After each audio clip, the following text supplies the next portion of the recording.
Next up, we have FM and AI, how we're building on broken foundations. Baskar Sundaram, from the CEO of Baachu. Right, that's me. Baachu, we specialize in FM market intelligence, so nearly 160 plus UK FM suppliers, buyers, investors, property managers. They use us to test the UK market insights. But beyond that, as a strong AI advocate, we partnered with OpenAI way back in 2020, and we have done 18 AI trials in the UK, trained over 2,000 plus proposal professionals on how to use AI. And most importantly, we also released 20 plus cheat sheets, guides on that to begin specifically for FM industry. Having said that, I won't be talking about AI. I'm just going to leave it to our esteemed colleagues, and I'm going to talk about FM. So, I've already talked about this. If you haven't watched our most popular series, which is Why the FM Market is Screwed and Why That's a Good Thing, I strongly suggest you go and have a look. Because we have been doing that from 2020, which nearly 2,000 to 2,200 views have gone there. What we are trying to say repeatedly is more and more we are digging deeper and deeper, and that's something that we need to avoid. So I strongly suggest you do that. And Versal is our AI company, so we do AI as a service. So let's begin. So we already talked about data, why data is important and what's happened. From our experience, this is just one thing which I would say, business intelligence before artificial intelligence. It's absolutely important for you to start with data, because why? Data exists in FM. It could be in your CAFM tools. It's also available in your waste, in your cleaning schedules, in your sensors, etc. But the important thing is, where is it? Who owns it? And how accurate is it? And most important thing is it centralized? Because we worked with 80 procurements last year alone, and we have submitted nearly 300 proposals, which means we also have access to the contract data, and we also monitor nearly 14,000 FM contracts in the UK. That gives us valuable insights about what people write and what people say in social media and what people actually deliver in the UK market. So primarily, this is just one thing which I would say, which is, start with your data, and remember, data is just the beginning, and there is a journey that you need to go forward from there. So, point number 3, this is just a gist of, we had 74, we started with 12 in 2020, today we have 74 findings of why FM market is screwed, and I'm going to share 10 or 12 from there. It's just a thinking thing, and before we go and add another layer of FM into AI, let's just take a step back and do it. Number 1, you would know more and more of, I'm still on the same slide, okay. So you're going to find the number of contracts, have you noticed it? The number of FM contracts in the UK year by year is reducing. Have you wondered why? And number 2 is the incumbency, which is an organization's ability to retain FM contracts is actually at the lowest. There was a time where if this supplier has won this contract, you won't even bid for the contract because the relationship is sticky. Today, anybody can displace anybody, right? It's nothing, it doesn't matter because that relational touch with the suppliers is pretty low. Maybe that's the post-COVID impact for us. So and that's a critical thing, which means public sector insourcing, it's pretty much at its peak. And I won't even say it's peak, it's rising. And it's rising in local government, in healthcare. Today it's moving into education schools and also universities, and in selected commercial retail estates, they're bringing it in-sourced as well. What does it tell us? FM service providers are not adding real value, so that we are going to take our value back, right? So these are the underlying principles that we want to cover. The point number 2, look here, I'm just giving this as an example, right? If you go back and look at these companies here, you can go and say how they project themselves, how they project who they are. You're going to find that's the same thing that happens there. If you go, everybody has a tender aggregator, I hope, it just tells you which contracts are coming out. If you go back and check, 1.5 billion to 2 billion worth of FM contracts are placed in the wrong CPV codes, and similar amount of contracts are placed in non-FM codes, which meant you're going to find projects like highways, cybersecurity, and some non-software-related bucketed as FM CPV codes. That's noise in the market. Plus, if you go back and see CAFM, energy, and waste and similar elements of reporting not bucketed under FM, which means we are losing this thing, which means it's a huge issue, and as an industry, we just need to fix it, and that's wrongly classified. Number 3, every year around Christmas time, we do, are you staying or are you moving? We used to do that with the FM suppliers, top 80 suppliers. We then started to work with our buyers, the end clients, and start to see the FM suppliers' employer branding is at the lowest, which means your frontline heroes, frontline workers, are much more happy to sit with the identity of the end client, which could be your retail estates, or which could be the NHS hospitals or local councils, because they see them a lot more than you. Right? That's something that we need to fix. Number 4, commercial value FM. Today, you think if anybody comes and tells me M&A is growing, means you need to think it's an alarm. FM is being sold off. 23% of UK FM contracts is now owned directly or indirectly by private equity companies. Right? What does it tell you? You are cheap to buy. Why are you cheap to buy?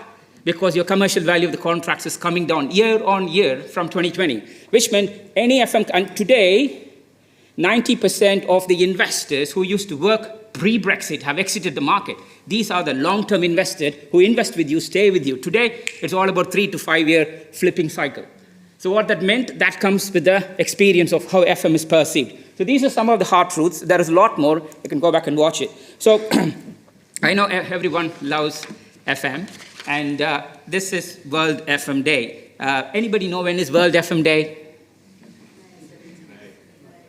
In May. That's a good sign. Well done. Thank you. Thank you. Thank you. It happens on the 2nd week of May, and this year it's on the 15th May. This is the engagement of World FM Day. How many employees do you think FM has in the UK? 1 in 10, which means it's high 10,000s, if 100,000. We got 200 in LinkedIn. 200. Right? We don't even value who we are. This is the time where we show everybody that this is FM, this is what we stand for. Pancake Day. You know when is Pancake Day? Pancake Day in LinkedIn, it's not even Instagram. LinkedIn got 1,200, 6 times more than FM, right? So one thing which I beg, on this FM Day, please go share your stories. Please go share why I believe, what FM, and see FM and proud. Because it's important for us to punch ourselves up and tell our people this is what we believe. Otherwise, you are just a back office provider. You are just a nobody. We just treat you like that, right? I'm sorry. I hope you understand what I mean, right? So let's go. So again, this is another thing. I sit on the procurement table for BSA, and also with the new Procurement Act went live yesterday, right? I was the only one because FM is bucketed under professional services. So today you could see how confused FM just by looking at me. Look at me. I'm wearing a white collar shirt, trying to be a white collar, wearing a blue jacket, wearing a blue shoes. So am I a blue collar or a white collar? That's exactly the same dynamic FM has, right? Today we are bucketed as a white collar, but we are not.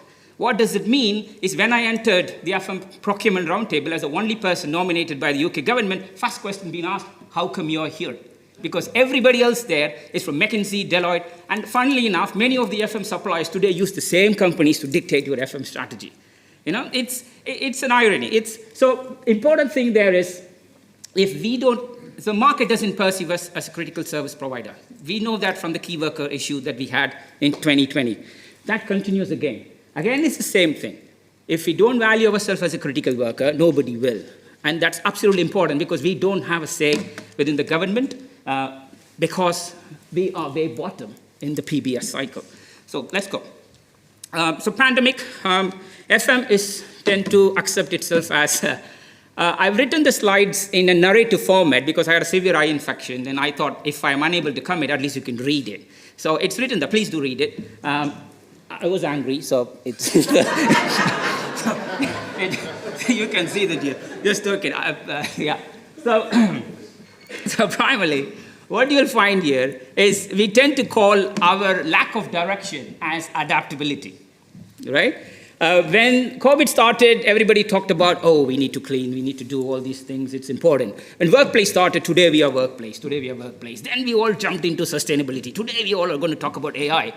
But underlying that, who is going to do the actual FM, right? And that's the evident thing. Some companies are not even using the word facilities management in their website. They don't even want to be called as facilities management. Then who are they? You know, right? So we have an inherent identity crisis, and let me start from there. So, and if you look at it, because we jump from one trend to the other, and this is another thing, if you think why, Yes, COVID has an impact. Yes, we all are working from home. Sometimes we go to the office. But the underlying principle is, if you are a non-operational person, when was the last time you actually visited a site? Right? So you're too far away from any operations. Go back, 2020. Yes, I look young. That's what most people say. But I've been in the industry for 22 years. So what it meant is 2010, 2005, the solutions, the bids that we wrote, look at the quality of what we submit to there. I can guarantee you what we wrote before is a lot more accurate, a lot more sensible, a lot more driven. So what you'll find here is, I don't know whether it's a leadership issue or industry-wide issue, but this is something that we think. We disdain our own operations for some reason. They are not the cool kid anymore. You know, you are here sitting today is only because somebody is running your operations out there. Otherwise, you know, you won't be here. Right? If you have a huge crisis, you wouldn't be here, right? But operations is the crux. So whether it's a leadership, procurement, marketing, finance, bids, we all are detached from our ops, and that's something which I strongly suggest we do. So at this stage, I stop and I just wrap up. In a way, key takeaways for this is just for me because I might run out of time. So FM is losing control of its own identity. We are in shaping our future. We let others to define us. Until FM fixes its foundation, AI is just a buzzword. So that's my midway rant. Let me continue. It gets serious. So do you know what these are? Yeah? What do you think these are?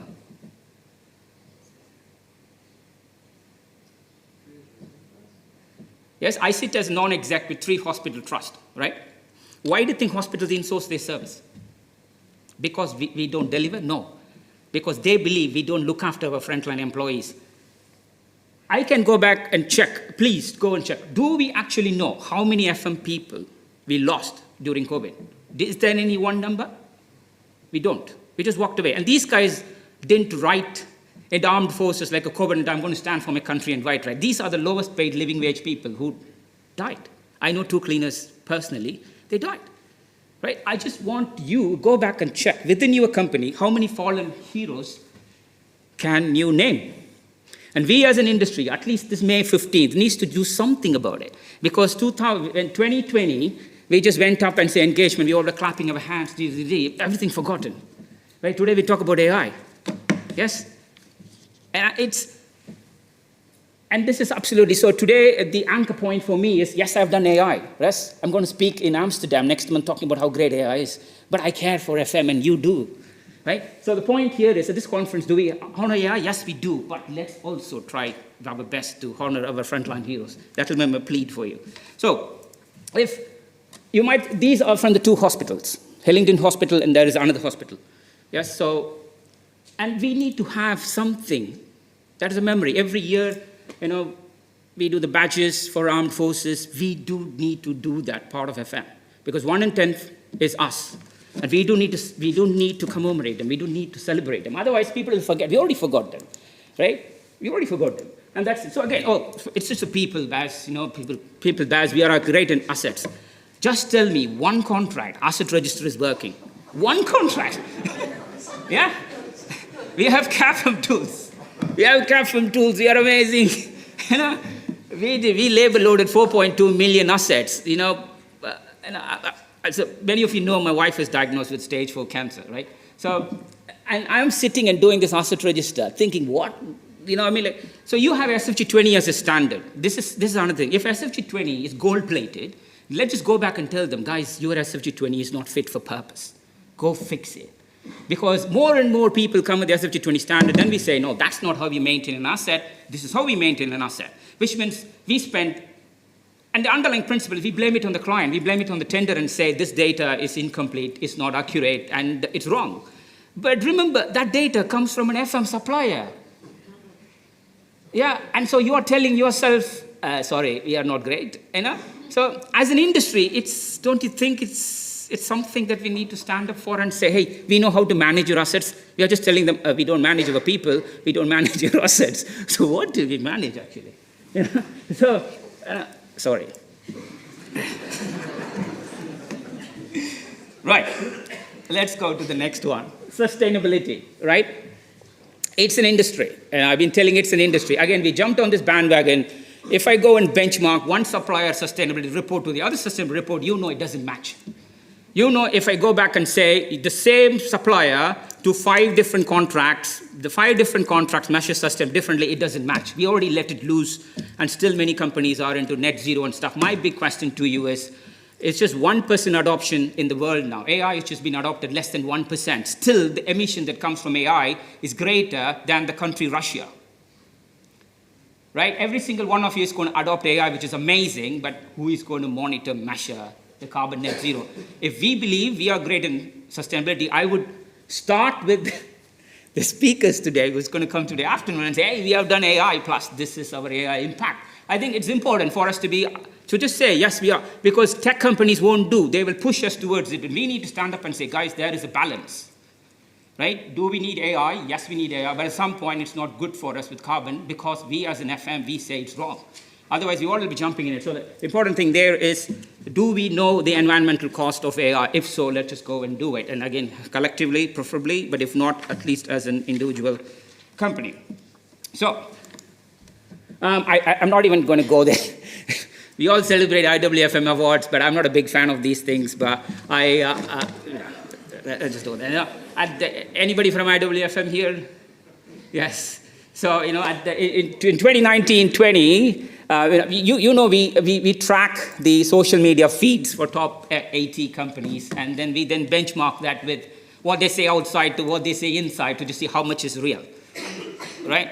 So it's sad. I mean, we need to start to encourage the industry bodies like this to just come on and say, hey, yes, there is a team manager, yes, there is an apprentice, yes, there is a team, etc. But we also need to have specific awards for our frontline heroes, because they are the ones who do the work. You can come have a party, have a good night, that's great, but let's bring them on board as well. And the worst thing you see here is the maximum that they get is a LinkedIn selfie from you. Look, we are the only industry in the world. Who just goes and takes a selfie and say, I actually visited my site today, and this is my cleaner, by the way. So nobody else does it, and we just need to avoid it. So the other one is the same story that comes up work, because it's absolutely critical. It's easy because for the marketing team or the HR team can win an award, but is it a reflection of that? Time and time again, you see there's a lot of data that's available. You can go and win the best employer award, but LinkedIn tells me 50 of your directors have left in 4 months. What does it tell me, right? You just need to start to be more mindful, more human, because otherwise people can see it through. Your buyers are a lot more smarter than you. They can connect the dots, right? They can click and say in LinkedIn, you just pay £50 more. It tells you within that 6 months how many employees have won. And here is a feed that comes up and says we won the best employer award, right? So, yeah. So I've already talked about it, because we don't have the biggest challenge here, which I'm really, really, really scared about, is this. Let me find my notes. I might say something which I shouldn't say. So, I know. So, see, I've already told you, right? Today, FM is shaped by short-term financial interests and outdated industry bodies. So who's actually steering FM? That's the underlying question. Who's actually steering FM? We all are doing whatever we can. Every company does their own thing. Who's actually steering FM? If we don't come with a collective voice, if we don't say that this is what we do, then it's going to be hard. Because there are people who just say that they represent you, but do they? And what they have done. Yes, our newsletter reaches all top 80 chief execs. And we already told it. Not one chief exec has said, we have got some value out of it. Let's go. So the thing is, we know, it's distressed. I think IFM published an article just before December, and I wrote an article, FM is on inflection point for trends and opportunities. If you read it, you will see some details around it. The market is distressed, right? Because the taxation issues and now with all the other issues meant many companies are distressed. And we already told that FM is not growing, FM is being sold off. So the principle here is, the margins of the companies are at the rock bottom. So the question here is, where is the money going to come from? If FM can't survive for core services, where is the money going to come from for AI? Because it's going to be good for big brands, but what the small brands are going to do? And AI, interestingly, is commoditized. It's actually a lot cheaper. But there is a big survival issue that's happening within our industry, and we are just leaving them to just let go, and it's been scooped off. And you might think, what's happening? See, the larger companies, if you go and check their track record, in the past 5 years, they have grown a lot more by acquisition than by organic growth. It's a lot easier for them to buy another company, boost their numbers, than say, we actually won something. Because it's nothing wrong with it. And now it's actually getting, we are getting interest from people whom you shouldn't get interest from. They know the shorters in the financial markets, now they are all over FM. It's much easier for them to take something, bolt up, 3-4 years, buy some tech company, another company, bolt it up and sell it and move on. So we put a dot when any private equity company bids for any projects, for government in particular, because we just want assurance that if they flip and walk away, we still have guaranteed service, right? Because we don't want to take risk on anything. So primarily, AI is there. So the underlying principle here is, if the foundations aren't fixed, then you will be fitting under the 94% AI trial, which means we will be building something which is going to be interesting for the IT guys. It's a toy, but it's never going to be translated into actual real service. And that's the point there. So what we found here is there'll be 4 types of companies in this AI era. And you can read it and see where you fit in. Some could be on things. Many people would say they are the doers. They constantly trial on this, but we can see the data. So you're going to see number 1, who's just going to say, we are amazing, we are doing that. And number 2 is going to be, what? These are the companies we love. And we are working with more companies in number 2, which is like, what? There are huge issues in compliance. Huge issues in compliance. And the number of contracts being terminated is also increasing. I don't know whether you noted or not, because of lack of performance. But many of these companies are not talking big stuff. They are just going back to the bare basics. Am I self-delivering more?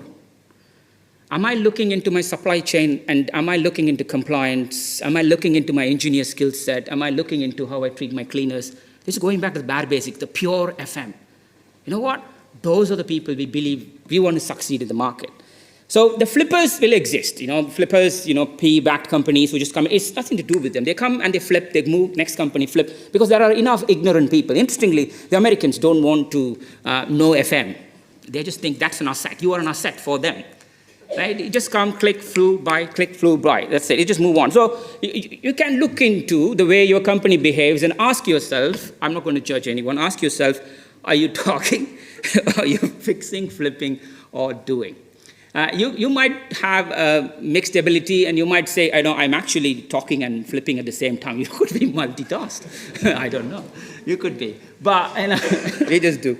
So the underlying point here is, before I start to wrap up, see, I don't even know my own handwriting.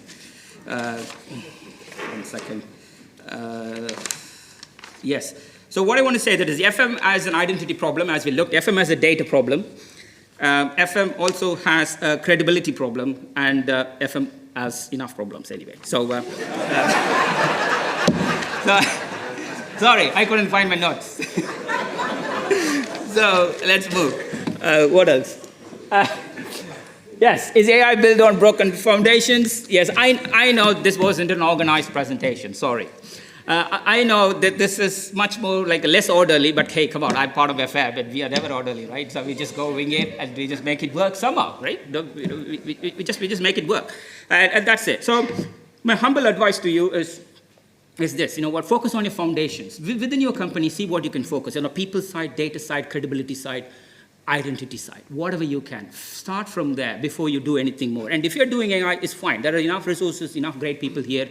Start a trial, start in a small place, make it work, then ensure you come. Because in many cases, it doesn't trickle through to the wider organization. Test it with operations, do what you can. I think some of the elements that I said today, my coach, my very first boss used to always tell me, at some point when you start to share things that you shouldn't share, people will say your perception of me is a reflection on you. And primarily, I just say, you might be thinking, you might be defensive about it, you might be upset about it. But I just want you to step back and think, is it something that I can work on before I do anything? Because there is AI, I'm a pure AI advocate, right? I wouldn't be survived last year when my wife got diagnosed with it without AI, because we had 8-10 projects in one go, and I used AI to do whatever I'm doing AI.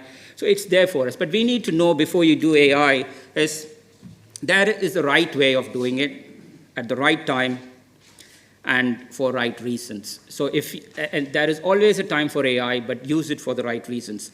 And that's it. I wish you all a great conference. I'm sorry, I just picked up 10 out of 74. If you want a lot more, we can do a lot more about this as well. We can go deeper and deeper, sector by sector, service by service, region by region. I am ready.